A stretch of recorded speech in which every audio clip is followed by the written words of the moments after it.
Pesa ngapi? Wazito ni aje? Natafuta mtu akona naweza mpea job. Mimi ni pesi, hata mimi niko jobless. Nataka niko jobless nimekaa tu. Cheki niko na job fit.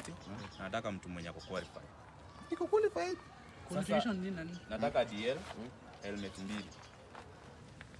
Hiyo tu. Mwenye akona DL na helmet 2 nimpe job. Mimi niko nayo. Hata niko hata nini license ya nduthi. Uko na license? Na DL na helmet 2. Sawa.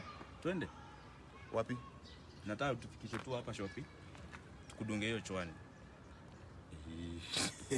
Hiyo ni job fit bro. Sasa bro, hiyo ni job fit. Hapo unajua unaona akili ama uko. Ndio umekuja tu vizuri ukisema mpaka nimeona naomoka. Oya wewe unabeba license? Naongea na watu wanabeba nduthi. Okay msa. Huyu jamaa anatudharau. Una madharau. Fanya aje?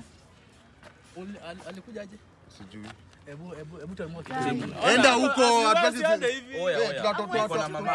Niko na mama hapa. Hii ni heshima ya mama. Hii ni heshima ya mama. So umebeba cheki, uko na helmet uko ya na mama madharau. na yangu. Uko na madharau. Uko na pesa ngapi? Chwani. Wacha nikusaidie. Chwani mtu yangu, kwani mnataka ngapi? Sikiza. Chwani hapa. Huyu ni mrembo sana. Request gari ati baby. Yeye ameshinda nduthi. Ani madam pia Sasa dem mrembo kama huyu ati nduthi. Na si wamekubali job situation. Hapana. 50 bob nifanyie. Unanifanyia interview. Hiyo ni kama kunifanyia interview, nafanya election. Nduthi. Nduthi. Watu kuna maringo. Na watafutia deal bzo mnakataa. Yaani vile baadaye mnakataa deal ya do. Ambia mzee. Ati driving license. Ati driving license kofia 2 alafu 50. Wewe unajua hizo driving license pesa ngapi? Twendeni huko. Twendeni huko. Nanunua gari. Kwenda huko. Hata nunua hata ndege.